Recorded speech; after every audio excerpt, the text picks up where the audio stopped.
Welcome to Rooted Revival, where truth takes root and generational change begins. I'm Michelle Lynch, functional health practitioner, founder of Well House, and mother of 7. Here we expose the lies, reclaim what matters, and build what lasts. For you, your family, and the legacy you're called to carry. Let's get into it.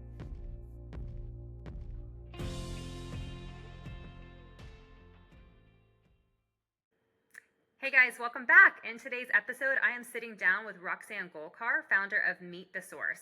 What started out as a simple almond milk recipe in her kitchen turned into a full-blown cult favorite dessert company. Her story goes far beyond business. Roxanne shares the layers behind her brand, from growing up in a multi-generational Persian household to navigating a life-altering boating accident, rebuilding after burnout, and uncovering the deeper why behind the way she feeds her family and runs her company. It really left me thinking about the kind of legacy that we're all building in this crazy thing called life. So without further ado, let's dive in. Hello, guys. Today I am joined by Roxanne Golkar with Meet the Source. Roxanne, welcome. How are you? Good. How are you? Thank you so much for having me. Oh, yeah. Oh my gosh. I'm so excited to do this.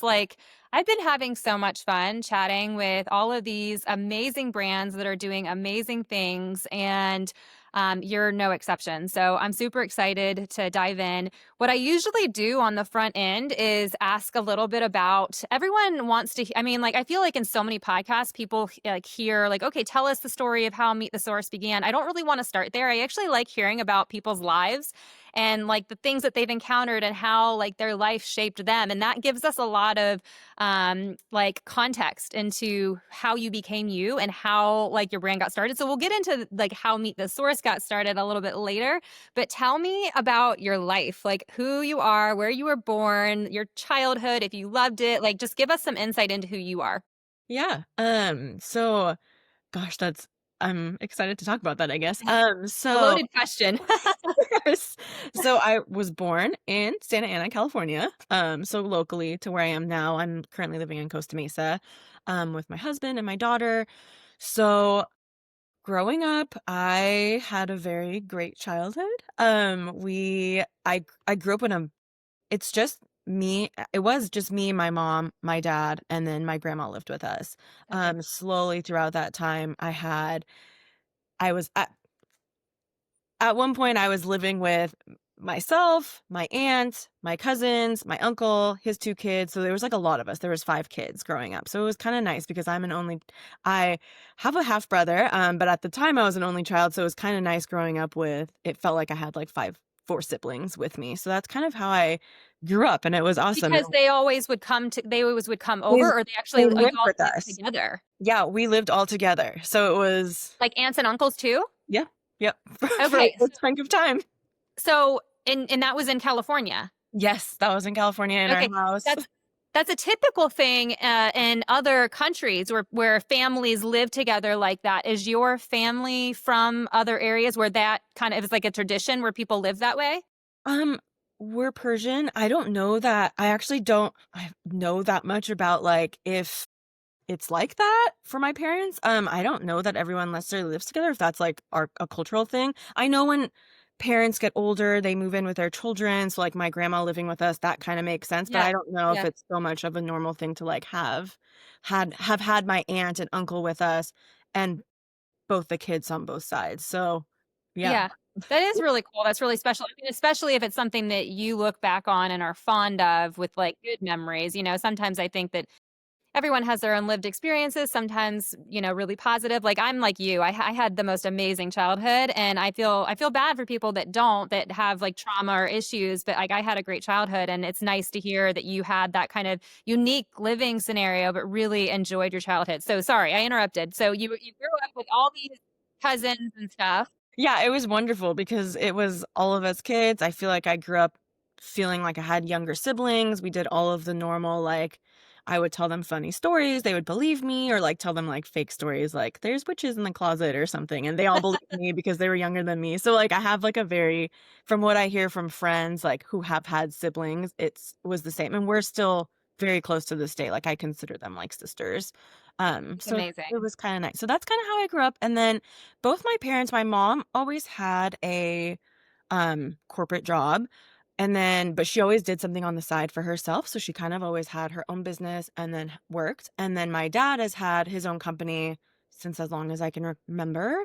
Um, so I feel like I grew up maybe having this business. What I'm trying to get to is maybe having this business is kind of me seeing them both have their own businesses for my whole life. So it was very normal to me that I would, like, take this path and that I would be, like, interested in it. I always kinda thought about it. I never actually thought like, "Oh, I'm gonna start my own business," but it kind of makes sense that that's where it led. Yeah, I'm curious, like, the statistics on that, like, how many entrepreneur, adults now that saw that replicated through, that it became like a just something that they witnessed, and then it just became a part of them, because I'm the same way. Like, our stories align a lot with a really great childhood, and my parents are entrepreneurs, and they have their own business, so I just saw that growing up, and it wasn't a like, "Oh, maybe one day I might," or it was kind of like just a knowing that I'm gonna do the same thing. Like, I'm gonna own my own business. I'm gonna do this too, you know? And, like, not being scared of that, I guess, not being, Yeah. like, afraid of that because it's kind of was more like a norm versus I think maybe there's a little bit of not always fear, but, like, I don't know, I just didn't have that, like, nervousness. I was like, "Oh, I could do this, like, this is normal." Yeah, no, 100. I think that is such a real thing. Like my husband's family, not so much his mom, but more his dad is very much like you're going to stay in your. My husband many many years ago used to be a police officer, and then before we kind of, we met, and then I was like, we're going to start this business. He even was the one that brought it up. Like I'd love to start a gym, and I was like, oh my gosh, that'd be great. Like let's do it. Yeah. Um, and my family is so not, they're so encouraging, and like they don't live in that, like you called it fear-based mindset, or I think it's like the what ifs of like maybe you're more secure in your, because my husband's father was I think you're really secure in your government job. You know what I mean? Stay in your government job. Like you have your benefits and all your things. And my family is like, no, like you can totally do that. Like, we'll help you. Like they just are so like that. So Yeah. it's interesting. I'm like curious how many of entrepreneurs now are ones that come from entrepreneurial families, and that's why they're so willing to just jump in and tackle it. But that's really cool that your parents are like that, and were probably obviously very encouraging when you decided to do it. Yeah, yeah, very encouraged, so helpful. I mean, the first year, we're very lucky we never have thus far had to take out like loans or anything, which I know can make the process more stressful. My mom was able to help the first year kind of like get us going, which we didn't have very many expenses. We started very, very slowly. We're still growing very, very slowly, which I'm so happy we did that all this time. Because I know a lot of brands just jump straight into like trying to fundraise and do all that stuff, and we kind of just very slowly grew. We can talk about that more when we get into the Yeah, business side, yeah. but it was very helpful, and the business is actually it's me and my husband. He's not here right now, but, he's at work, but yeah, he was a little bit more hesitant, and then he's kind of obviously we've been doing this for so long that we're kind of both in the same mindset, but he was a little bit more hesitant. His parents, I mean, I don't know if it speaks to any of it, but they also had, like, what I call a normal job. I don't know what to call it.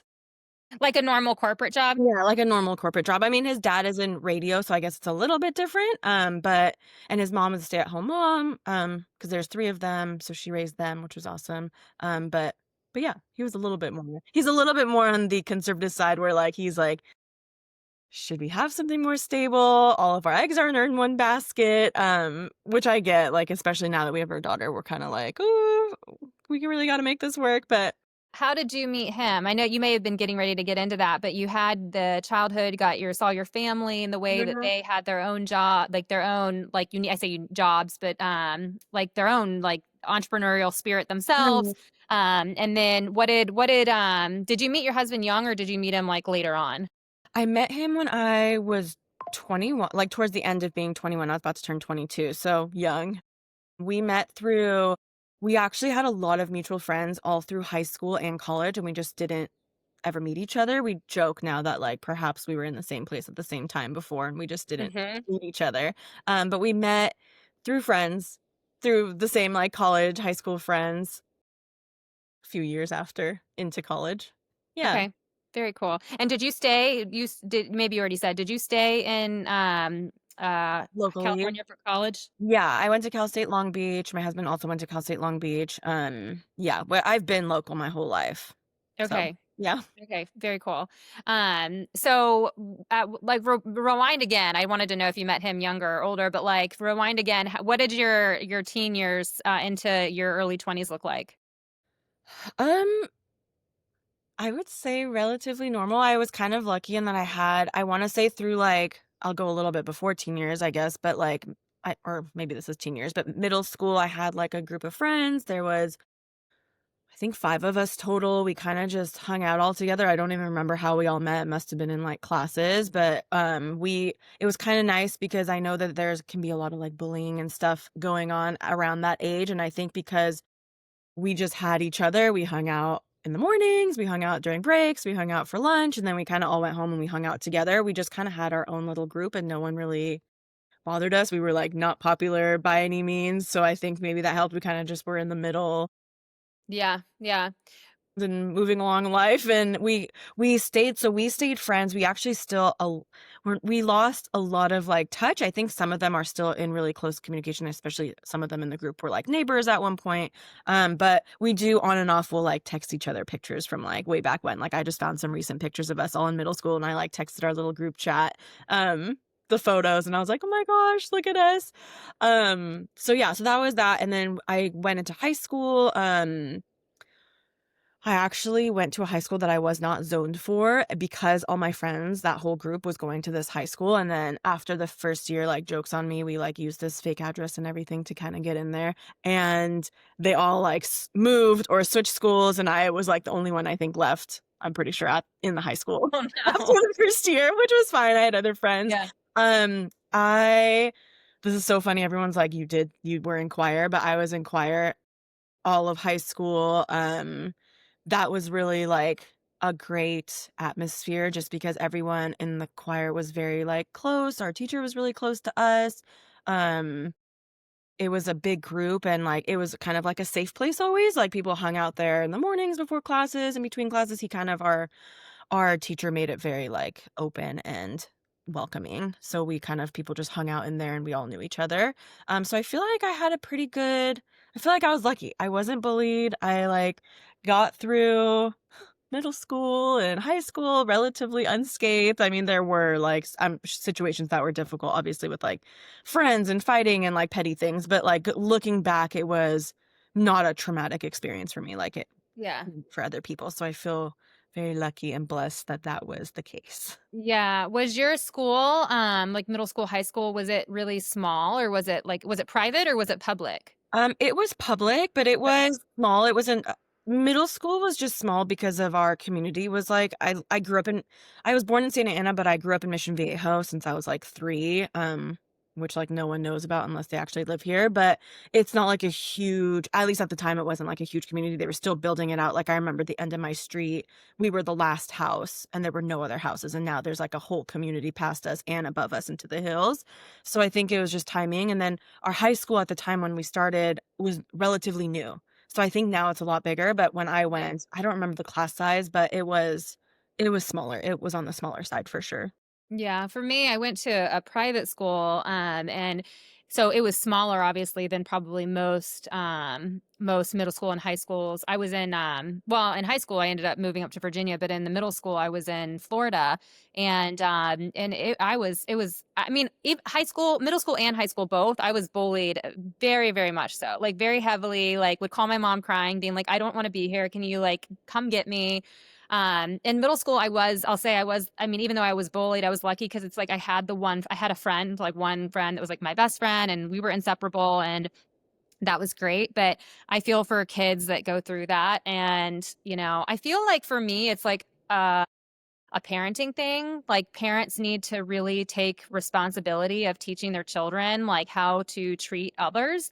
I feel like when I look back, a lot of the kids that were bullies in middle school and high school had parents that were not really present and interactive and engaged in their life, which means that they're basically prone to seeing, well, one, I'm going to just treat people how I want to treat people and I have no repercussion or consequence for it. And two, they don't have a good role model. So, looking back, I see why it happened, but But yeah, there was a girl in our local community recently that actually committed suicide and she was in like, I want to say like 7 or 8 years old. Like she was younger, 8 or 9, like really young.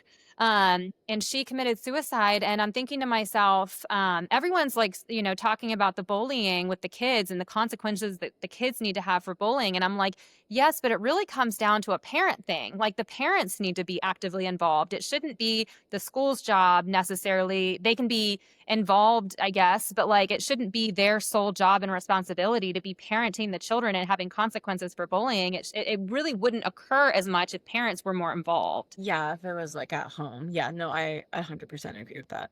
Yeah. So, yeah, well, I'm glad that you didn't experience any of that because it's just not a fun thing to go through. And you had Yeah. your like close knit group of girls and you just stayed together and protected each other and loved each other. And like, that's Yeah. obviously a really great childhood all around. Yeah, and I sometimes look back and I'm like, even if people were making fun of me, like I didn't know about it. Do you know what I mean? Like and like I worry so much about social media now. I know that's like a whole other subject that we don't obviously have to get into, but like I think about it a lot where it was like we didn't have phones, like we didn't have Instagram or like TikTok or any of that stuff to compare ourselves to. So I kind of jokingly sometimes say like I went to school and if I was like the ugliest girl there, I wouldn't have even known because I had no one to really compare myself to other than the people there and I wasn't like in that mindset. Yeah. So it wasn't something to like worry about versus now I feel like you go into it and people are like looking at your clothes, looking at your friends, looking at if you know the latest dance moves. Like I worry about that. So Yeah, it's next level now. You said that you guys have a daughter. How old is she? she's about to turn 18 months at the end of the week. Okay. So Yeah. yeah, still really young. Are you guys gonna have more?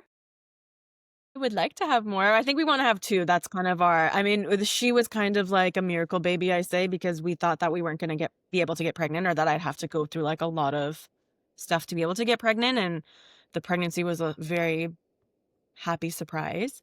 Yeah. So I hope that I can have another one, but Yeah. yeah. Yeah, I do too. I always say I hope that my desire is that more just good parents and like good people have more children.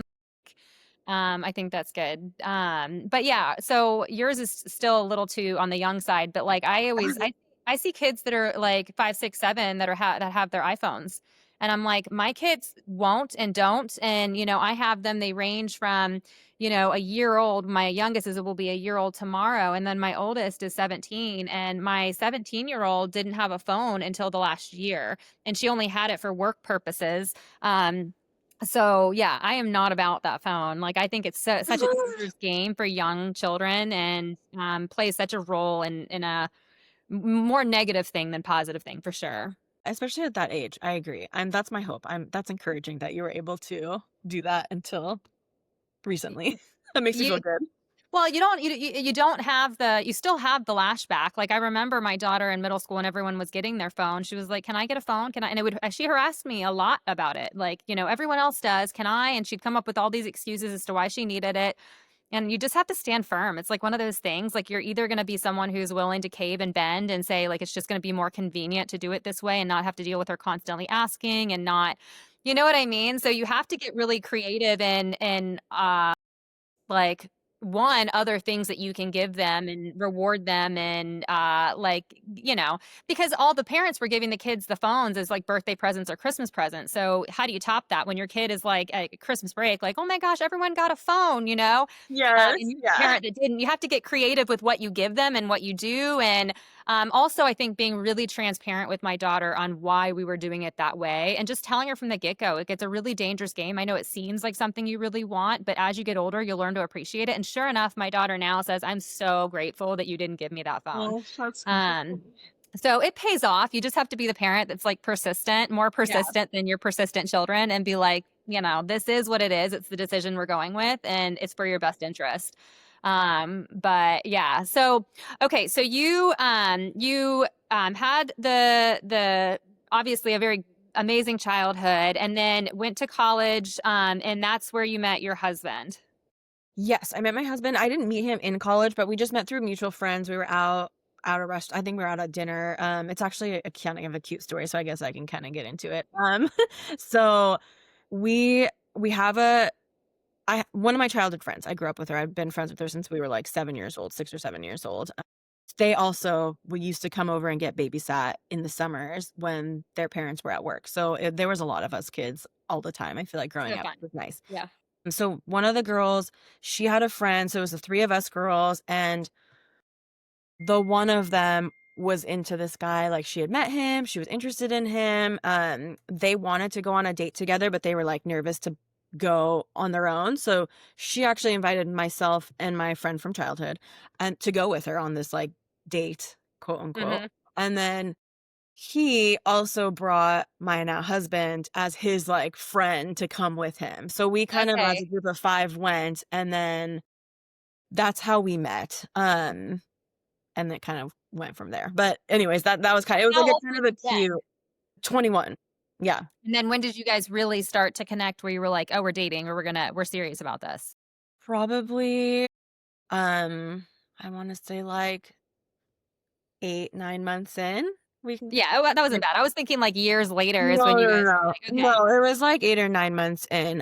Yeah, I don't know where to fit some of these things into the story because I feel like as things are coming up, I'm like, "Oh, there's so much to all these stories that have, like, I background know. information that is not being talked about." But, I was in a relationship previous to him that was pretty toxic, like, I was not in a good place. We were together for a long time, but I should have left a lot sooner. I feel bad saying that because I just feel bad saying that, but I shouldn't really. So Yeah, I I was mean, like, it's clear to me that you're just a nice person and, like, nice people don't like to talk negatively about others, which I really appreciate, but I think that there is something in being and sharing an experience so others can look out for what you went through and what to look out for, and I think that's different than just sitting you know what I mean? Sitting here and yes, bashing someone, so I think that it's yeah. probably even worth talking about what you went through during that toxic relationship. Yeah, it was just toxic in so many ways. I feel like I don't know if part of it was our age, it was through college. It started out fine, and then it started very early on, there was, like, always concerns about, like, cheating issues, was that happening? And then it turns out, like, very long story because we were together for, like, 5 years. Towards the end of it, um, he had cheated.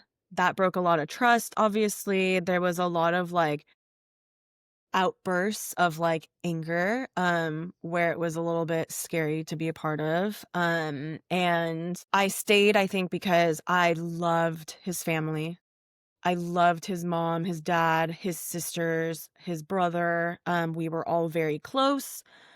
I remember braiding his sister's hair when she was, like, I don't even know how old she was, very young, before she was, like, going to school. She must have been, like, elementary school at the time. Um, and then I, like, basically kinda watched her grow up, and then I'm not in contact with them at all anymore, but I see them on social media on and off, and, like, none of us are on bad terms, but I think that was what made it so difficult to, like, leave the relationship was because 'cause I'd also be, like, leaving this family that I loved so much, but finally, towards the end, it was kind of like a thing of, we're either gonna stay together and, like, get married, which was kind of like we would on and off talk about stuff like that, but then I always had this back of my head, like, knowing that, like, you broke the trust in such a way that I don't think I'll ever get over it, and it's not good for me, and it's not good for you because you might do everything you need to do and fully deserve being forgiven completely, and I don't think that I can fully forgive you to the point where, like, I won't be worried about this for the rest of my life kinda situation. So I kinda just was like, "This isn't good for either of us. You won't get forgiven ever. I'll always have this in the back of my head no matter what I say or do. Even if I say I forgive you, it'll always be there." And then, for me, that's, like, not a good way to live for the rest of our lives, and we're so young. So, like, Right. why would we carry that forever? So that was what It's I was in before. It's so interesting that you say that, like, his family was somewhat like, were people that you really, really enjoyed, like, being around. Like, normally what I've seen and I mean, I guess I can only speak from my experience and what I've seen too, is I was in a very toxic, physically, mentally, emotionally abusive relationship, I mean, this person even went to jail for his abuse, and his family was very much like that. Like, you could look at him and see where, because you have to wonder when you see someone that has, like, certain behavioral issues, like, where do they get that from? Like, where does that come from? Where was that learned? Or where what trauma in their life did they have that, like, gave them that? And for me, I saw that who I was with was someone where you look at his family and it all makes sense. You're like, oh, when you see the behavior of the family, you're like, that's where like my parents always used to say to me, like, Michelle, we hope that you always learn from us and we hope that we give you lots of positive and you're taking the positive from both your mom and your dad, is what my parents would say. I feel like this person, the person that I was with, got the negative from both parents. You know what I mean? Because everyone has positives and negatives, and he like got negative, negative, and it didn't turn into a positive. It was just like this big, fat, like terrible Thing. kind of person. But it's interesting that you were like, I loved his family, you know? I really did, and they were not, I mean, I was around them a lot, like, all the time, so I feel like I would have seen anything like Yeah. that. I don't know their past, I know that his mom was remarried, and that's who the younger 2 siblings were from that dad who I Hmm. knew, who was wonderful. I don't know previous to that, like, I don't remember if I don't know or if I'm just, like, not remembering it now, but I'm not sure about the situation before that. I don't know if their dad, like, left, if it was, like, a horrible situation. I'm not remembering it fully, and I think they were young, but they weren't so young that they wouldn't remember it, I don't think, 'cause there's 4 of them. So there's the 2 younger siblings from the dad that I knew, and then there's himself and a sister from the previous marriage. Hmm. So I don't know if that's kind of like if that's where any of it came from. I don't wanna even, like, speak to Yeah, it. I speculate. really Yeah. don't know. But they're fit they were great, yes, they were not like Yeah. that example, so Interesting. kind of an odd. I agree with you, that is weird, like, usually you hear what you are saying. Right, right. Yeah. No, well, and so you ended up getting into this relationship with your husband, and 8, 9 months later, you guys were like, okay, this is serious. How long was it between the time that you guys were like, okay, this is a thing, maybe, to like we're getting married? We didn't get married for a long time. He proposed in 2019, and then we got married shortly thereafter.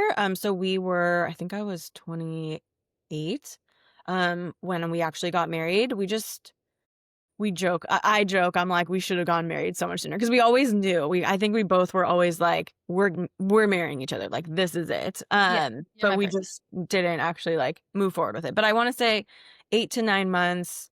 We were getting more serious. I don't know, I feel like I knew, like, within the first, like, year and a half that I was like, "Okay, you're the one. I can see Mhm. myself with you. We have such a good time. We have so many of the same, like, everything." Yeah, everything. It was just kind of like we knew. I think both of us knew. And then I his family is also wonderful. He like I said, he has 2 siblings, and I met them first before I met his parents, which was very lovely because I wasn't as nervous to meet them, and me and his brother were really close. Yeah, it's been wonderful. I don't remember when we knew, but I do know I'm like we joke. We're like we shouldn't have waited so long to get married. Yeah. Oh, Yeah, I love it. yeah. Okay. Well, now insert the story, and I'm curious as to how all of this and like your history came to be. Meet the source. Like, how did that enter the picture? Yeah, so, my husband was working, obviously, various jobs while he was going to school throughout us being together. It was more when I had graduated from college where I was applying to jobs. Um, I'm trying to remember what was going on, but I remember when I started applying to jobs, it was around a time where, like, there was talks about, like, no one's really hiring, it's kinda really hard to find a job right now, stuff like that. So I wasn't finding a job. At the time, I was struggling with, like, some health stuff that was going on. I had eliminated a bunch of stuff out of my diet. I had eliminated dairy. I think dairy was the really big one, but I also eliminated gluten and stuff, and I was making my own almond milk just for fun, like, forever because of that whole thing. And we just decided I had decided I kinda went to him and I was like, "Hey, um" I'm not finding a job. Perhaps it could be fun to like go to a local farmer's market and sell this almond milk that I'm making. It's really good. People love it. There's not like it was raw almond milk. There wasn't even almond milk really on the shelves at that point the way that it is now. Hmm. So that's kind of how it started. We actually started off making almond milk and the company was called Ramen Milk. I applied Interesting. yeah, I applied to a farmer's market. Um they accepted us. It was like a newer farmer's market. I know farmer's markets are like really difficult to get into these days, but that was like a newer one. We were newer. I had started a little Instagram for it, and it kind of was just like a very fun thing that we were like, this could be fun to do. So he helped me. We went to we found there was a whole long process obviously to this because you have to like do the health department stuff, find a kitchen to work out of. There's a lot of like hoops to jump through, I guess. But we did that all, and we went to the farmer's market with our almond milk with one of our friends who was going to help us at our booth, and the almond milk sold out. Like what we brought sold out that first round. And we were like, wow, okay, this is cool. It kind of was just like a fun hobby. That was while I was waiting to find a job and he was still in school. And had a job. So for him, looking back, I'm like, oh my gosh, he did so much work. He was in school full time. He was working in like a job most of his free time. And then in the nights, we would go to this kitchen and we would make almond milk until like literally the middle of the night. And then we would come back early in the morning the next day, pack it all up in coolers and like take it to this farmer's market. So like looking back, I'm like, oh my gosh, he was so exhausted. I feel so bad that he was going through all of that at the same time and he never complained. So yeah, so that's kind of how we started. And then as we grew, I want to say at the peak, we never did that many farmers markets, but I think we did like 4 at one point, or maybe 5 for like a little while. We had our whole family helping. His parents were helping. My mom was helping. We had a family friend helping us. And we were doing this almond milk thing. And then that kind of turned into, we had all this pulp. I don't know if you've ever made almond milk. Mhm. Okay, yeah, so all the pulp that's left over. So we were like, what do we do with this? We don't want to like throw it away. It's such a waste. It's like great organic almonds that we're using and it's all the pulp. So we started baking with it. We tried to do all kinds of things with it. I think I dehydrated it to try to make flour. It didn't really work. We were composting it at one point. I was driving like 45 minutes to this little farm that's down in San Juan Capistrano that was taking it from us and putting it in their little compost bin or giving it to their chickens. And then I was like, I can't drive like 45 minutes constantly multiple times a week to like compost this. And then I tried to bake with it. It had a very strange texture. We tried everything. Then I finally made a raw cake with it, which is kind of how we started this. We made a raw carrot cake. And then we started making like little bliss balls. And I think the first one we made was the chocolate. And as we're doing all this, trying to figure out what to do with it, we're just taking it. At this point, we have regulars at the farmer's market. What year is this? This is, oh my gosh, this is 8 years ago now. So 2025. I can't do math. Like 2018? Yeah, maybe 2017. Okay. We started around 2016, so maybe that's kind of when we actually Okay. started. So yeah, so we started taking it to the farmer's market. We have our customers. I'm literally just giving it to them, like, here, have this. So I made it. And then they started liking it so much that they started asking, like, can you make more of this? We would buy it for snacks and like to eat at home. So that's kind of how it started. We started with like a very small selection. We would bring it to the farmer's market, and we did that for a long time. So we started doing we're still doing the milk. We did these little desserts on a very small scale. And then fast forward, we went on a trip. We have my husband has a very good friend who lives in Australia. And I had found someone on social media through Instagram that was making almond milk in Australia, but they were doing it the same way as we were. It was all raw, but they were seemingly able to supply like dozens and dozens of stores. And I was like, how are you doing this? It's way too much work. It's way too much like prep, everything. So I reached out to them and I was like, hey, we're a small company. We're in California. We're gonna come out to Australia to see our friend. I would love to meet up with you guys and like pick your brain and talk to you. I think I even remember saying like, I hope you don't feel like this is like invasive because we're in a different country, so we're not really like competition or anything. And they so sweetly were like, yes, of course, we'll meet up with you. So we went to Australia. We stayed with his friend. We met up with this company.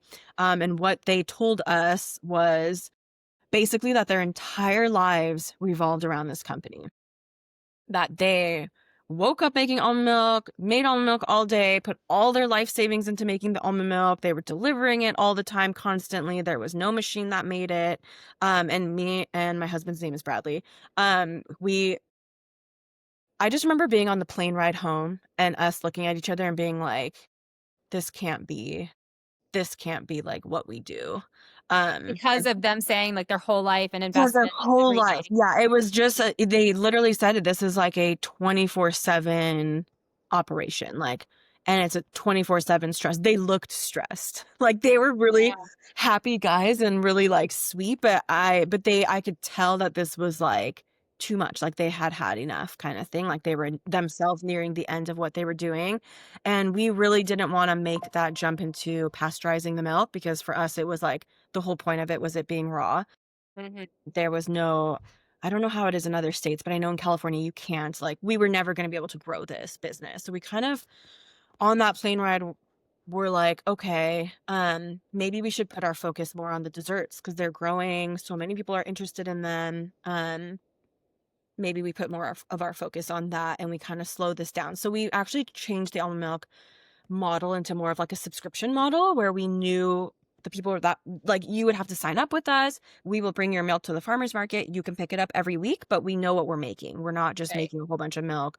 Um, for the most part, it would sell out, but sometimes it wouldn't. So we would come like it would be Right. wasted. It only lasted 3 to 5 days. Um, so anyway, so long story short, we kind of decided in on that plane ride, we're gonna change our focus. And then I'm trying to remember the timeline, but I want to say like a year or two after that is when COVID happened.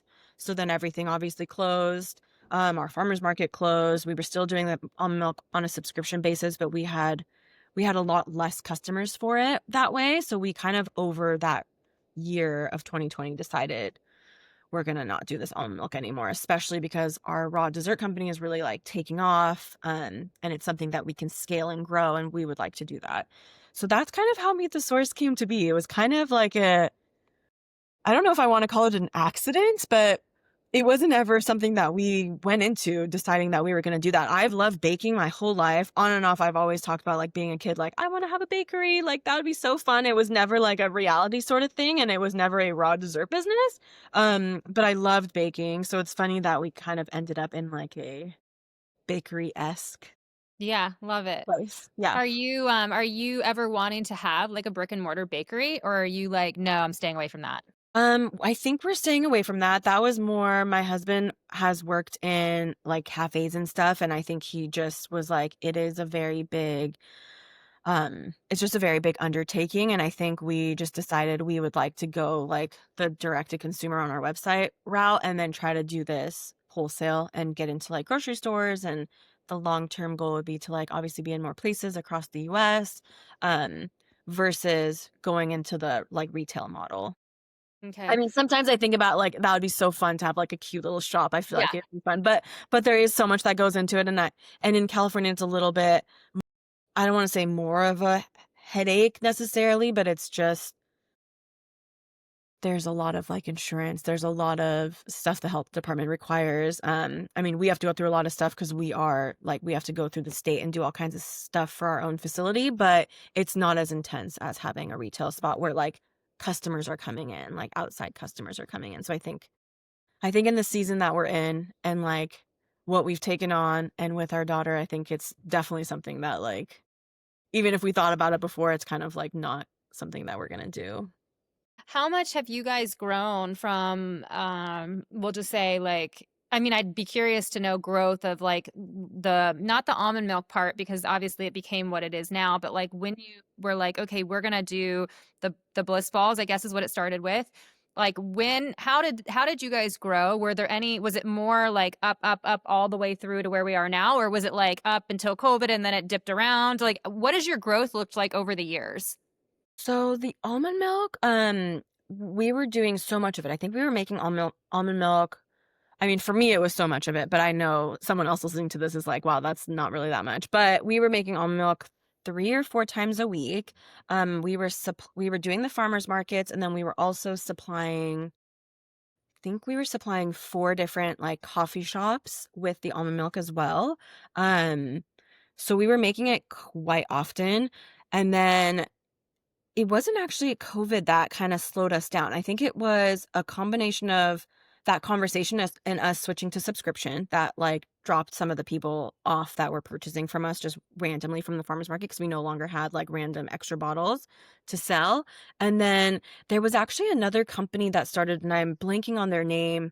They're still in business, but the almond milk thing grew so fast, I feel like. So it started off, there was no almond milk, and people were doing some almond milk, and then there was the raw almond milk at like markets and stuff, and then it became all tons of pasteurized almond milks that we see now. I think we Pop and Bottle is one of them. I remember when they started, they were pasteurizing it, but they were more of like a small, they kind of looked like us. They kind of had the same like small feel as us, but they were able to get into a lot more stores because their shelf life. And then there was a company that started that actually was able to do the raw almond milk. They were using a paste. So they had found this paste that you just added water to. And Is that Joy? I think there's several now. I can't remember So who many it now, was that started locally here, but when they started, a lot of we only had 4 accounts, but those 4 accounts, pretty much all of them except for one of them, switched over to them because it was much cheaper. It was a paste. They were able to freeze it in this little packet. It was still considered like a raw almond milk, which is what people wanted, but it was much more affordable for them. It was much more like shelf stable for them because of the frozen aspect. And you just literally add this packet of like almond paste to water, shake it up, and you have raw almond milk.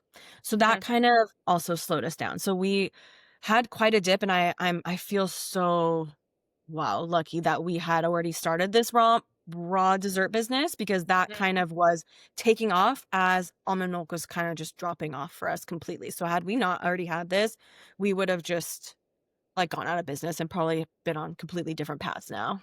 Wow. Um so it was a pretty big dip. It was like a dip into like we're irrelevant. Like this company is becoming a little bit irrelevant only because there's not making anything. And then we've kind of just been growing very steadily on the dessert side. So we've been growing very steadily. It hasn't ever dipped. Through COVID, obviously it dipped because so many places closed. But we ended up having our website set up for online like shipping shortly right before that happened. Like I want to say 2 or 3 weeks before everything shut down. We had just set up our website. That took us like 6 or 7 months to set up.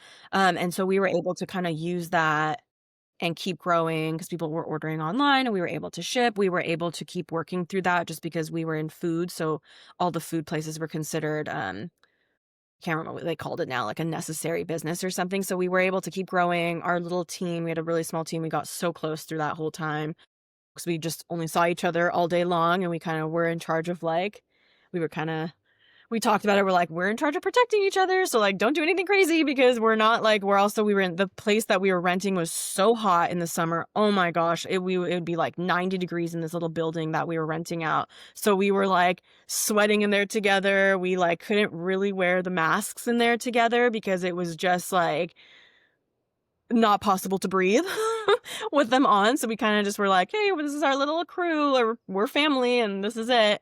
So we obviously dipped during that time, but it wasn't that bad. We were able to kind of recover from that, obviously, because of the online, and we were still working, and it kind of all worked out. And we've just been growing very, very steadily, very slowly since then. We're not, like I said, we're not like funded, so we don't have as many like options available to us as far as like just so many things. We could get into it, but there's so many things. But I we've feel just been like a lot of companies or brands had a moment where they either, well, both. I mean, maybe a moment where they thought, oh, this is not going to happen. Like, this is not good. This is not going to happen. We're going to go under. This is not going to work, or it's too hard, or some very big struggle, or some very big, like, aha moment where they're like, oh my gosh, we're going to make it. Like, this is actually becoming something. Like, do you yeah. have either of those, like a memory where you were like, oh, this is not good, or like, oh, this is it. Like, this is it. We're going to do this. We definitely it was a this is it, we're gonna do this. But in the very beginning, it was definitely because no one knew like what was going on. We didn't even know at the time if we would even be able to keep working. So at that point, I think we thought, okay, this is it. it's over. But then shortly after that, when some more like rules came out of like, we realized we can work. We did have the website up and running. We were like, okay, we can do this. Yeah, we're going to be okay. We knew that pretty shortly in, and we were busy enough. A lot of things fell into place that were just unplanned. Like at the time, we had enough people leave the company because they were like scared of what was going on. They didn't want to be around other people, that it dropped our labor down enough to like the few people we had, our orders dropped down enough where like the people we had were able to sustain that. And I think we just kind of kept our heads down and kept working through that. We were kept busy. So I think we knew we were gonna, like, we can do this. We're gonna make it. But it also, a lot of things like fell into place that helped that happen. Like our website happened to be set up 2 weeks before that. Otherwise it would have taken us almost the whole year to like set it up. We would have not been able to make it. The people Right. that left, it was like just enough people where we were like at a good place labor wise. Yeah, a lot of things just happened to fall into place that yeah. Wow, that's incredible. You said early on that you had some health issues that led you to kind of the dietary preferences that you ended up kind of, I say inheriting, like you utilizing in your own lifestyle. And then that kind of became, or it seems like you kind of stuck with that for how you make some of your dessert or all of your desserts now with Meat the Yeah. Source. I'm just always so curious because, and I was just talking to someone earlier today about this because she was asking me about a specific ingredient. And I was like, everyone likes to say, this ingredient is bad. It's bad, bad, and they blanket statement things being like, this is bad or this is good. And I was telling her, I said, my answer as a functional health practitioner to most of my clients when they ask me, like, is this bad or is this good? My 99.99% answer back is it depends because there's so much nuance and it depends on what we're talking about, who we're talking about, like, the manufacturing of something, the processing of something, like your current health status, all sorts of stuff. So I'm kind of curious, like you were saying, like, yeah, you figured milk was like a big one for you. Were you always in your youth into your young adult life when you were like having these health issues? Were you drinking milk? Was it milk from like the grocery store or was it raw milk? Like, what did that look like? And how did you come to your conclusions of what you were going to do with your health and how you were going to move forward? Yeah. So growing up, I feel like my mom always, I drank milk from the grocery store, like not raw milk, just regular, whatever was at the grocery store. Um, my mom wasn't always like, I didn't grow up with like you can't eat this or like this is bad for you like mindset, which looking back, I'm very grateful for. But she made, which I don't know how she did this because she was working full time, but she made my baby food herself in a food processor. We never like, she always put everything in glass. We never really had anything out of plastic. Which like at the time people weren't really into that kind of stuff. So I think she was maybe a weirdo looking back. But anyway, she was into all of that stuff. We didn't really buy she never bought me Lunchables. Like everything was kind of homemade. Um I remember taking like she would give me like a stick of carrot to eat as like a snack, and I never thought that that was like a weird thing because that is what I had. I didn't get crackers, I didn't get like store food. I got like literally a head of romaine lettuce, and like that's what I ate and that's what I thought was normal. It Wait, wasn't you had until like a head of lettuce for like lunch? Like, no, what else was not your for lunch? lunch, but like for a snack, she would give me like an entire carrot washed, like not skin, not anything, with everything on, roots, whatever. Like I would eat it. I didn't know, like, not that that's weird looking back. I'm like, it's not Yeah, weird, I but think like that's great. Yeah. at the time it was probably like a little bit strange. Those were more snacks. I feel like for lunch, I remember we're Persian, obviously. She made my grandma essentially like raised us through the day. She was like our daycare, and she made a bunch of Persian food. It was like rice and stews and a lot of greens, a lot of like whole foods. Looking back, like I wouldn't have known at the time to like call it these words, but that's kind Yeah. of what it is today.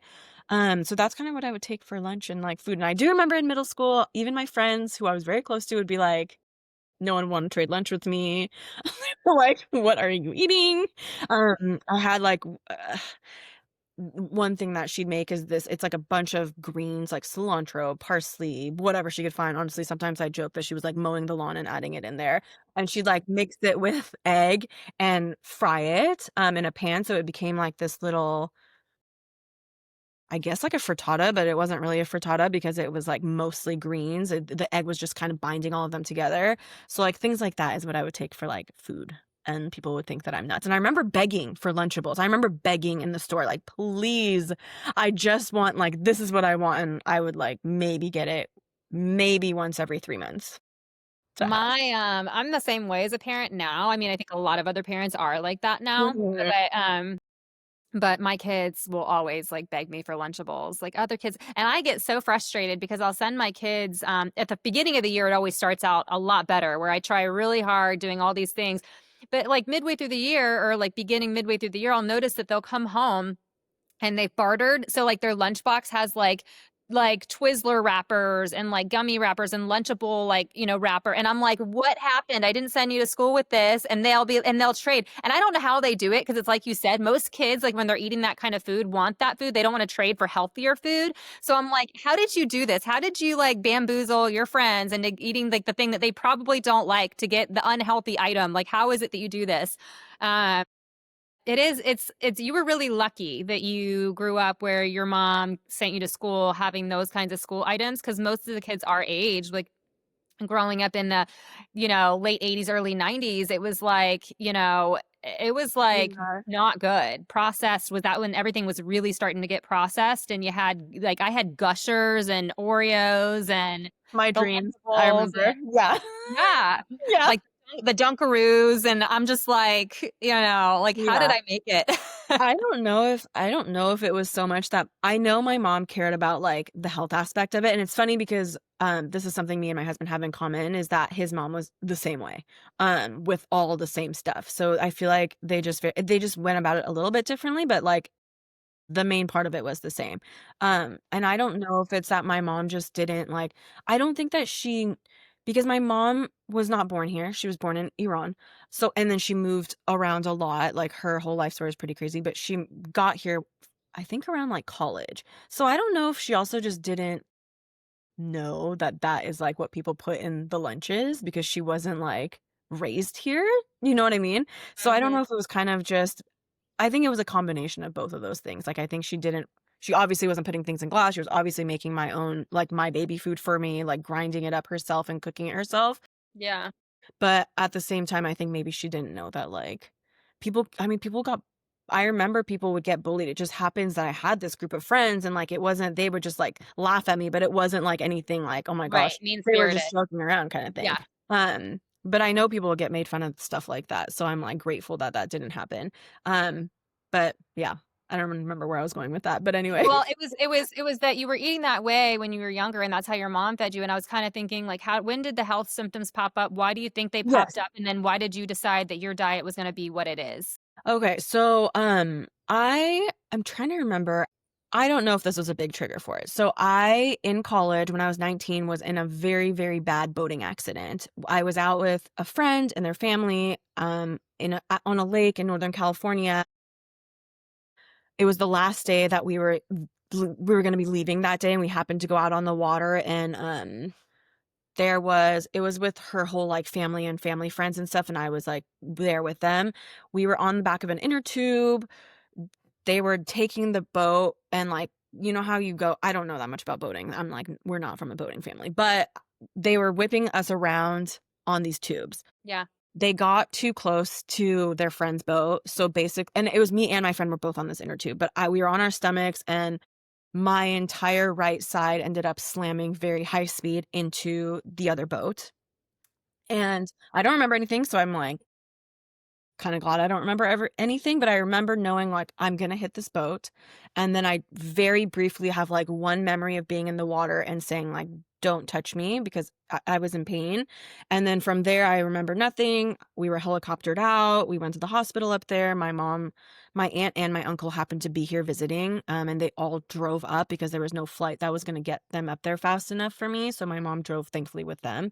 To me, I was in the hospital up there. They transferred me back down to Irvine. It was like a whole thing. So I was in the hospital for a very long time, in and out. I had an infection. I was septic. I had MRSA. Like, it was a whole thing. My bone was fractured in half, so I have like a rod in my arm. They had to like fix that. And I was unconscious during all of that. So they didn't know. Um, I think they didn't know. They couldn't ask me anything, and I was like out of it. So they didn't know like what injuries I had. So I think they were just trying to like panic, figure out like what was going on. I had a very severe like cut in my right hip, and that's where the infection started. But because they were so worried, I think, about everything else, no one caught it. And my mom happened to like take the sheet off of me on the hospital bed and was like, something is very wrong here. Um, so anyway, so I think, I don't know, when you have like a big stress happen to your body, Yeah. things happen. So I got through that. That was like a whole year-long process of like back and forth in the hospital, back and forth, dealing with it, healing, whatever. And you were how old? 19. That was pretty Okay. much my whole year of 19. Like, I feel like I look back and I'm like, I was never 19 because I never, like, that whole year was gone. So after that, I had lost my period. And that's kind of what started into the health stuff. It wasn't the accident, but we wonder if that like triggered anything. Because Mhm. until then I was doing okay. I lost my period. We were trying to figure out like, why did I lose my period? I lost it for a long time.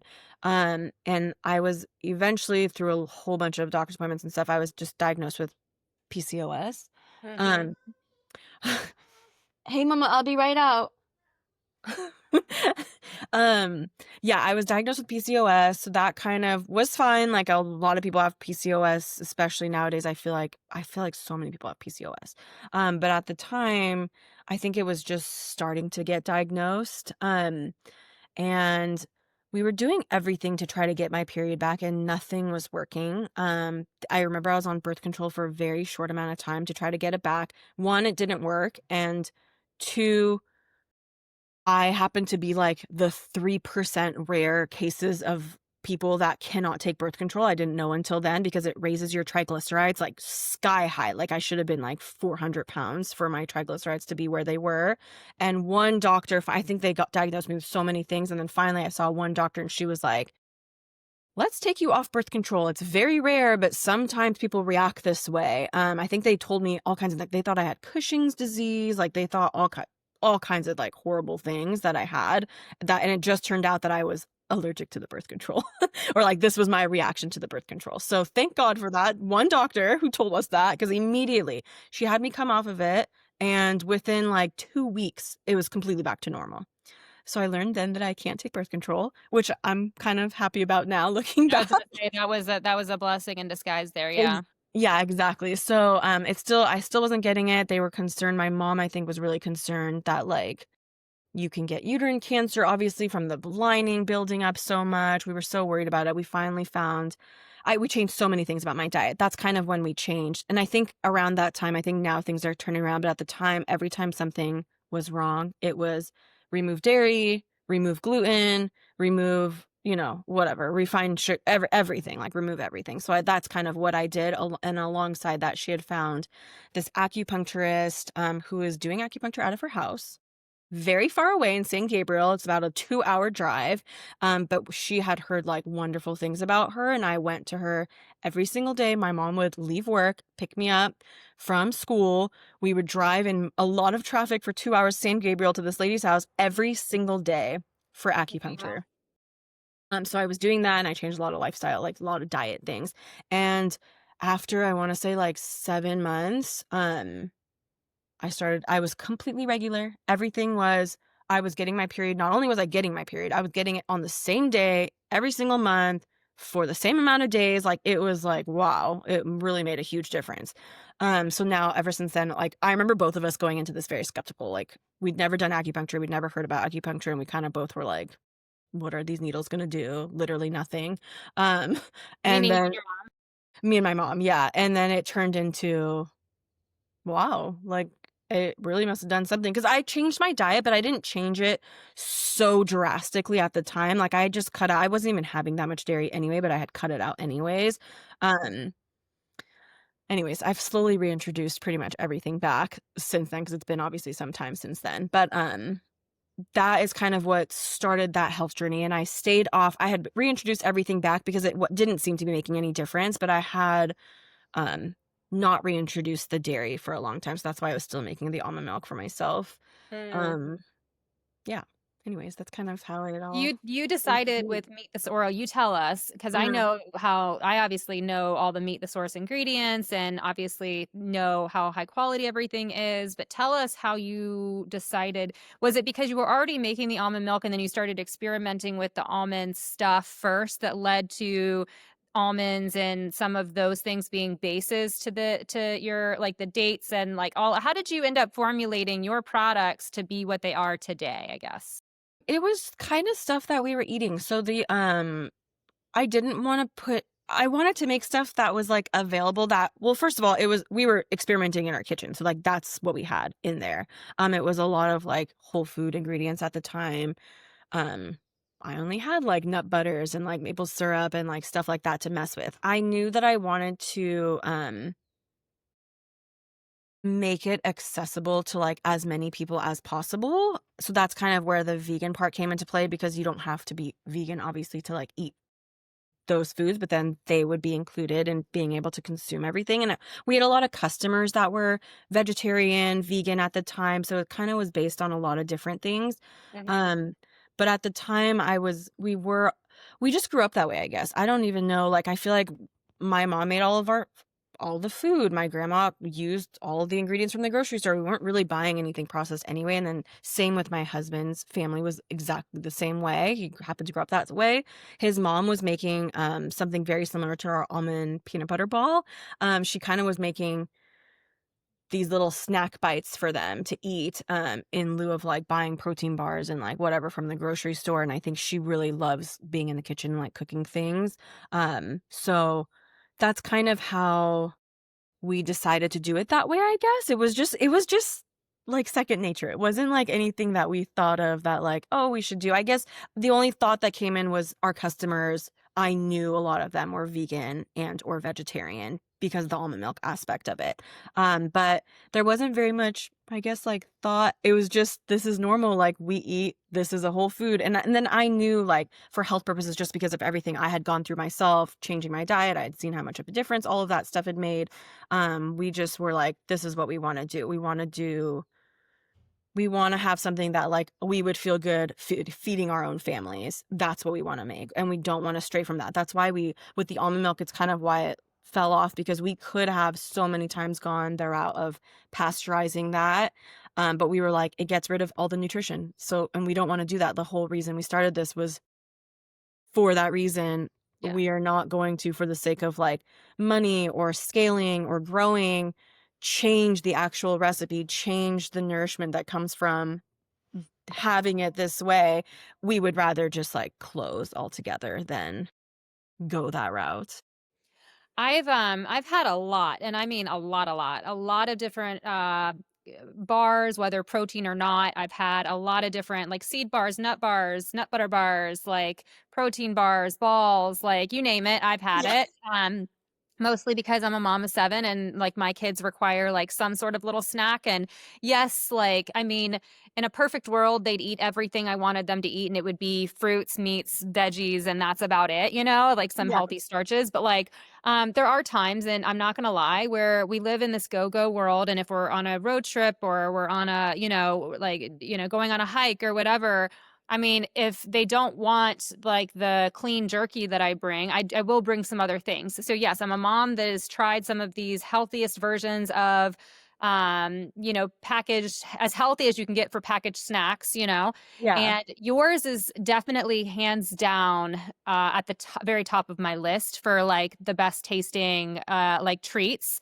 And I feel like nowadays parents really, really need to get ahead of the curve. It's one of those things that works better by, I'm using the word prevention, even though that's not the right word for it, but it gives you the idea of what I'm talking about. Be preventative in your measures and your efforts to make your children healthier, because I feel like the minute that they start having some of the other traditional junk food, it's a much bigger battle that you're fighting, because they really do have these hijacked palates when they're, eating all of this hyper processed, highly, a lot of sugar, a lot of sugar, a lot of the wrong kinds of sugar, a lot of the wrong kinds of salt. And it's just, they're like all over the place. So I feel like if parents can find things like your product, it makes the job of parenting in this world that is go, go, go, quick, on the go, needing things like that, it makes it so much easier, because not everybody is starting out. I do have a handful of friends in my sphere, in my world, that have done things that are pretty much like almost 100% like Weston A. Price type. Like they don't do packaged stuff. I don't think hardly like ever. Those are anomalies, is what I say. And I try to do as much of that as possible, but I'm not 100% that way. Yeah. It's just not in my life with where I'm at, my priority, and I feel okay with it not being my priority because of companies like yours, where I'm like, okay, if I'm going to have a treat, then this is the way to go. If I'm going to have a healthy snack that I don't have to fight them to eat, this is the way to go. Yeah. So I am just so like grateful that you guys exist, because it just makes it so much easier for Yeah. families like us. Yeah, that's what that is, and that was our goal. It was always our goal, and I feel very, um I'm happy that we were able to do this. I feel like very early on, social media was very different. We were able to connect very closely with a lot of customers directly. It's still mostly me, like, I'm still answering all the messages on there, Wow. even though we have some social media help now. But I just wanted people to see our brand, whether it's online or in a store near them, which I know we weren't in very many stores at the time. We're still not huge, obviously, but like I wanted people to see our name and be like, I can trust them because I have talked to her on Instagram, or I know that they're like a small company and they're making everything, because we make everything in small batches. We're making it multiple times a week. So it's all very fresh. It's not, and even the things that we store long term is like maybe 2 months, 3 months for us tops, and it's frozen. Um, we we try very hard to like do the best things that we can for everybody because of exactly that. Because I wish that there were more, even now, brands where I could go to the store and be like, I feel very good picking this up and feeding it to my family. And there really just aren't. It's so crazy to me, actually. And we want to, like, that is my goal forever. And my husband's goal, like, is to just be that brand name where it's like, there is no junk in there. You know that we're checking everything. You know that we care because we're giving it to our own families, and that it's like really important to us. So Yeah. I feel like we've done a pretty good job at that, even still, as Yeah. like the social media world has been changing, and like we're not as connected obviously on there because there's so many other people on there now, but I feel like people come and they kind of seem to know that. My new favorite thing, it comes as no surprise with Well House. My new favorite thing is finding brands that are these like rock star, like amazing, diamonds in the rough type brands that I feel lucky to have found, that are not found by everybody in the world the way that they would be if they were in Target, or every Target or every Whole Foods. And it's this thing that I've become really proud of, where I almost don't want them to become that. You know what I mean? It's this deep desire of mine. I'm like, don't do that. Like, don't be the in every Target, every Whole Foods, because I feel like there is a point, whether brands like to admit it or not, where you start to lose quality at some point. You know what I mean? When it becomes too big and your hands are no longer touching it the way that it was when it was smaller. Um, I feel like no matter how someone tries to argue it, it really starts to become very hard to have quality, and trustworthiness across the board, because you're not overseeing everything. And I've just seen it time and time again, where even like the most high integrity brands that start out early on, where you're like, ooh, you're rooting for them, they're great. I've seen the growth, I've seen the trajectory, and then at some point, things get lost, and then they become not the brand that I want to, recommend or use in my home anymore. And there's a couple that are big name brands that were not, 5, 6, 8 years ago, that now have been bought bought out. We know a lot of them recently that have been bought out by big companies like Pepsi and Nestle and all the big names that own everything. Yeah. And you always hear these people say, well, give them a chance. You know what I mean? Give them a chance. They may not lose the quality. And I'm Mhm. like, if I was a betting person, it's just not true. Like, it's just not true. And I guess I appreciate the positivity or the positive thinking in that maybe things could go right. But when these massive companies that truly only care about their bottom dollar get a hold of these other used to be small companies, it's not going to go well. I mean, history repeats itself. I've never seen it go well. And so I guess my point in saying that is, you know, it's more, but I'm turning it into a question is like, as you guys grow, what is the true desire of where your growth, where you're going to be happy, how you would pivot to end up? Because I'm not against growing and scaling. I think that people Yeah. think like, oh, you just want these brands to like stop. They want to keep growing. That's the dream is to keep growing, you know? And I'm like, I think that evolving, even and growing, you can do that financially without selling your soul or selling the quality or sacrificing the things that you started with. And I guess for me, that's my biggest goal and my biggest desire with Well House is to help these small brands grow and scale and be noticed in a way where they are reaching their aspirations and their goals, personally, financially, and otherwise, but not feel like they ever have to sacrifice why they got into it to begin with, or ever forget why they got in it to begin with. Yeah. I will say I again, we've been growing so slowly that I feel like know little bits about this, but I just can't imagine as you scale, I would imagine for like Target or Costco or like some of these places, they need to keep their prices low and like competitive. Um, I'm imagining that that means that they can't exactly be making everything in one spot on one coast. And distributing it everywhere, because it adds so much cost. Like, for example, if something's made on the West Coast, to get it to the East Coast costs a lot of money.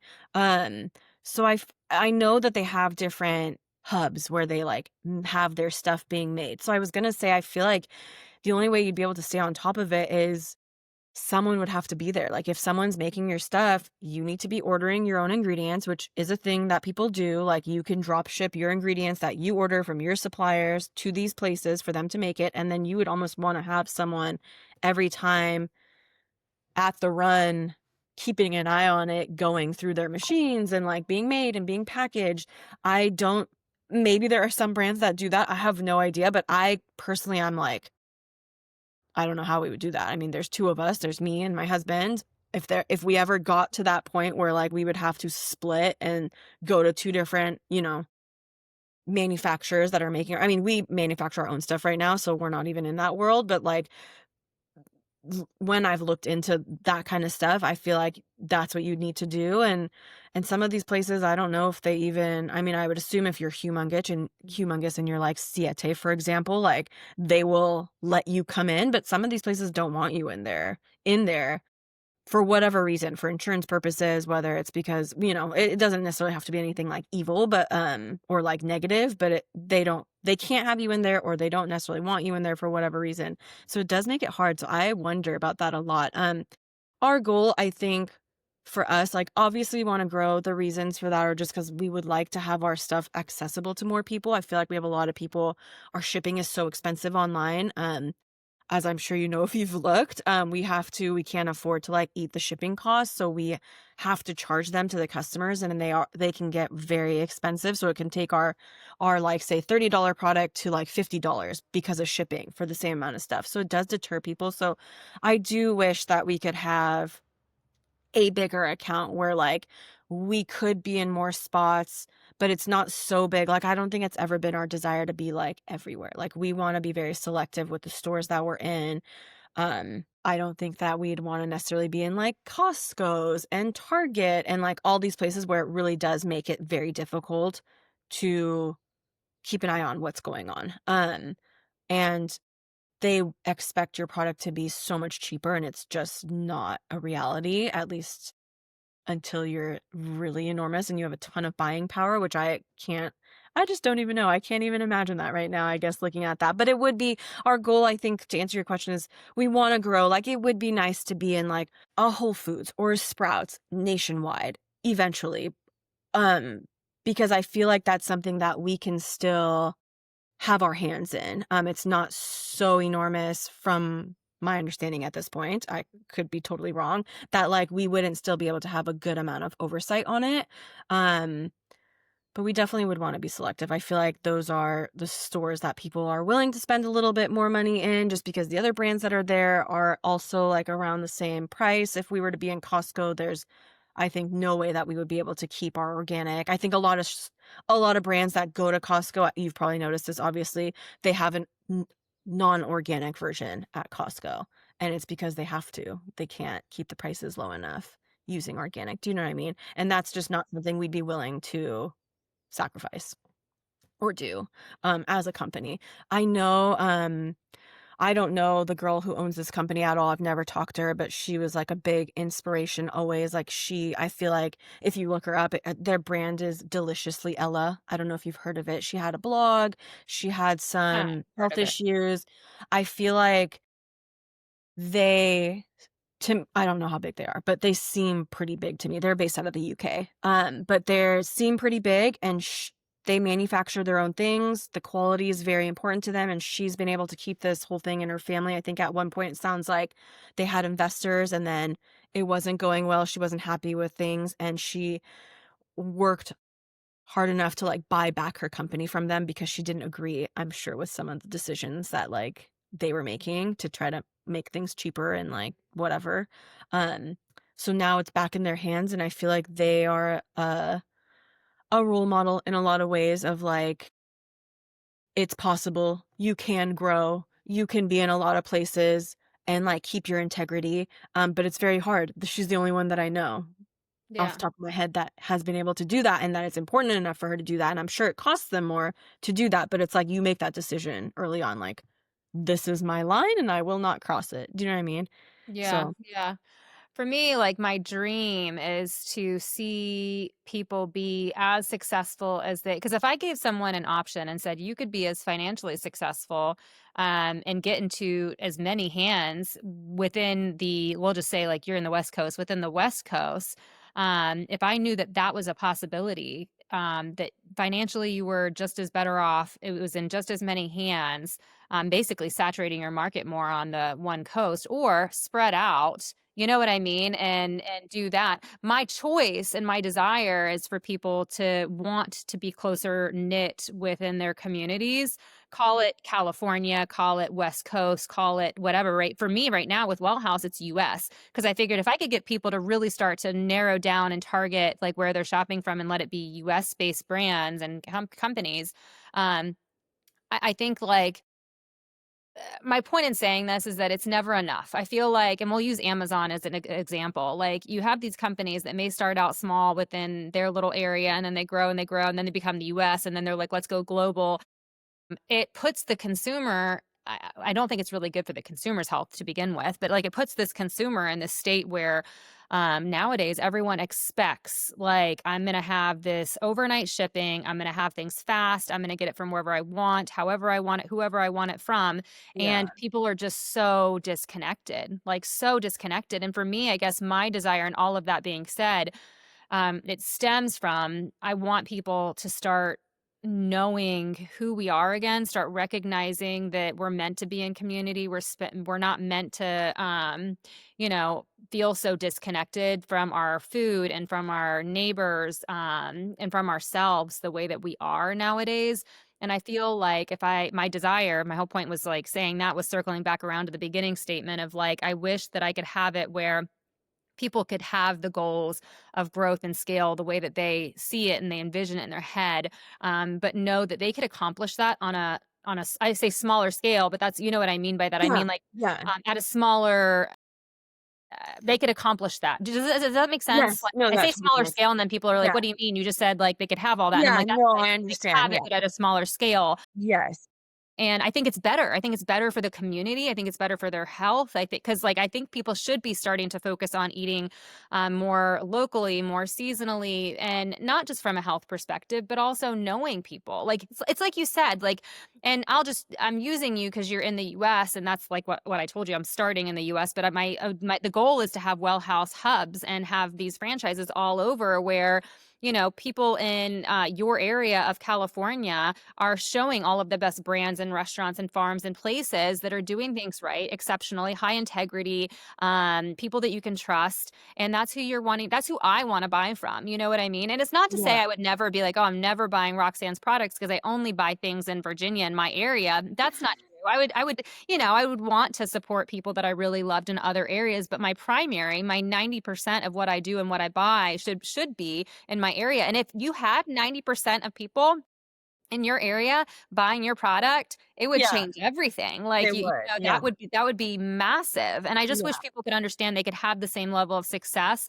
But I feel like for our world, it's healthier for people to start reshaping their priorities and not only who they want to buy from, but where they want to buy from. Yeah. Um, I agree it's with just that. something that I've seen for quite some time that I feel obviously really passionate about. And yeah, and I don't know if that dream will ever come to fruition, but I feel like the world now with RFK being into office, it's funny how politics shape the way that people start to think about things, which I really don't like because it's like I wish that consumers took things more into their hands before it got hit on their newsstand. You know what I mean? Like start thinking about Yeah. things before RFK tells you it's good or bad or indifferent. Um, but because it is now in the forefront, people are starting to think about it more and more and more. I have family members that for the longest time, I've wanted them to get involved with health, like their health and their health into their own hands and start looking into things and buying locally and going to the farmer's market and start looking at labels and all these different things. And they hadn't. And now that they're hearing these things from RFK, they're like, oh, did you hear that this is actually really, and I'm like, where have you been? I've been saying this for years and years. You know what I mean? Like, Yeah. so I feel like we'll see a shift. What I feel like I just went on for a long time about No. how I view things and the vision that I want for the world and all of that. But all of that said, what is next for Meet the Source? Like you guys are always coming out with new flavors, of which I told you, like one day my dream is to have a joint collab flavor with Meet the Source. But what is coming down the pipeline? Is there anything new that you guys are getting ready to do or want to do? I feel like right now, I think the biggest thing we wanna do is try to it took us a long time to package our bliss balls, in a way that we could get them into stores so that we could actually start, like, reaching out and trying to get onto more shelves, a little bit more easier for them as well. I think the next big project that I mean, there's so many things that are always happening, but I think one of the next big things that I'd really like to do is do that same thing with our cakes, because I feel like our cakes are something really special, and I think there isn't anything like them right now, and I would love to be able to package them, and when I say that sounds like such a small, like, insignificant thing, and maybe it is for a lot of people, but it literally took us, like, 2.5 years to get our packaging figured out, Wow. just for the Bliss Balls. I've learned a lot, so I do not anticipate it taking me that long to figure out the cake slices now, but, because it took us so long, and it's an expensive process, just with, like, design, and there's so much that goes into it. So that is, I think, our next big thing because I feel like for a long time, like, the cakes are just not something we can scale. Like, do you know what I mean? And I would like to be able to do that to some degree and get it into some of these, like, stores and have it be easier for them to carry and have it be easier for, like, the customer to pick it up and take it for their kids. So I think that's, like, our next big project I'd like to work on kinda behind the scenes. We do the flavor of the month, we still love doing that. I think after a while I think I had actually done a poll on Instagram, which I don't know how helpful these polls are anymore, but I had done it and said, like, "Are you guys tired of this flavor of the month thing?" Because I feel like when we started doing it, it was during COVID and nobody was really doing that. It wasn't like a thing, and now I see, like, every store, every brand, everyone trying to do, like, these flavor launches Uh-huh. constantly, and I'm like, "Are we tired of that?" Like, I don't wanna just be, like, making it stressful where, like, you're having to, like, every month, like, there's all these brands that are bringing out new things and you're having to, like, be stressed about it, but people at least when I ask, like, they all seem to, like, love it still. They're like, "We wait for it every month." Like, it's a very fun thing, so I think we'll obviously continue to do that. That'll be happening. What do we have coming up? Is there anything fun coming up flavor-wise? I think there is, and I'm just blanking on it right now. As far as, like, Your flavors of collaboration. the month, Mhm. do you guys is that part of, like is it something that you're always choosing the flavor, or is that part of, like, the collabs that you do?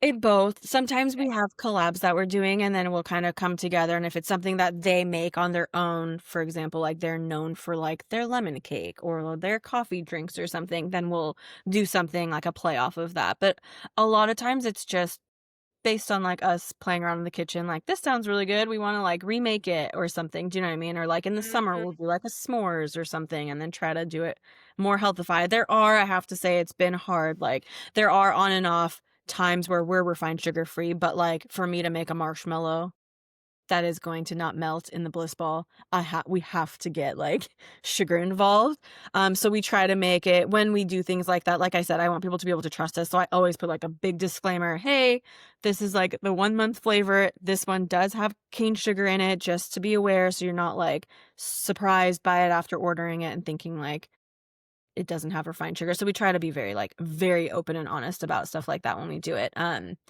but yeah, we try to just do fun, whatever we think is like, sounds good, we'll try to make, and then sometimes it does really well, and sometimes it totally flops, like, Yeah. you're like, "Oh, nobody likes coffee flavored things. Good to know for next time," or stuff like that, you know, but it's been like a fun it kinda keeps it more fun, more This is just me being curious, what's the yeah. most popular flavor outside of your standard that you've ever had? Um, we We did a donut hole collab with, one of my friends, Jeanette, she has her handles Shut the Kale Up. That was probably the most popular. It was very good, it tasted very good. We were baking the sweet potatoes for it. We baked so many sweet potatoes. My mother-in-law was baking sweet potatoes in her oven at home, which is technically, like, we're not supposed to do that, but that's what we were doing.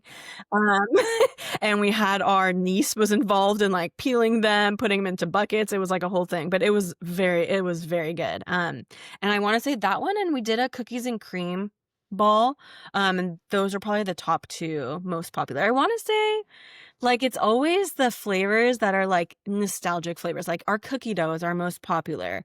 The chocolate bliss balls always do really well.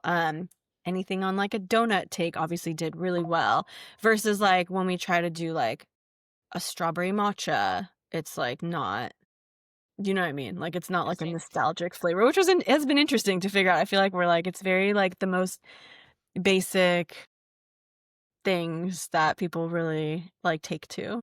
Yeah, I love like my favorite thing is like unique flavors. So that kind of stuff is like what gets me, but that's not I know that's not everyone. They might Yeah.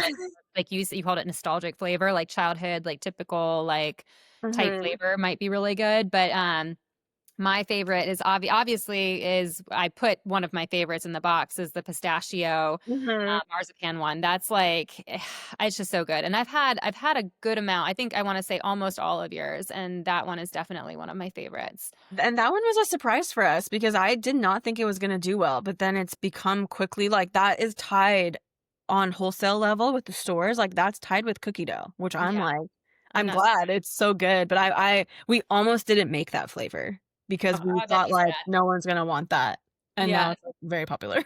yeah. Well, good. I'm glad. I Yeah. love it. Well, I so appreciate you coming on and telling us your story and how Meet the Source came to be and all the good things that you guys are up to and how you guys are going to grow and where can people find you on Instagram, website, all the places that you guys are? Where should we send them?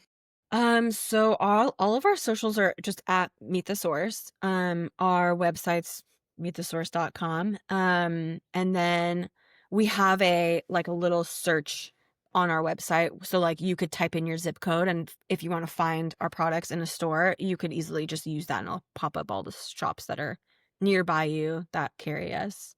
Amazing. Yeah. Lastly, I was curious, I didn't ask it earlier. You're gonna have to tell me if you have time. Like, how did you come up with the name Meet the Source? It's actually kind of a long story, but I meant to ask it earlier and I was like, "Oh, I No, it's forgot." And then when you said okay. the source, I was like, "Oh, no, I wanted to know." Yeah, I feel like our whole business has been like a series of things that we didn't expect to happen, and then they've kind of just happened and it's worked out. So Meet the Source came about because we wanted to be called the source, like the source for like a healthy treat, the source for like the source where your ingredients come from. Like that was kind of the message behind it. The source was taken on everything, on every social media, everything.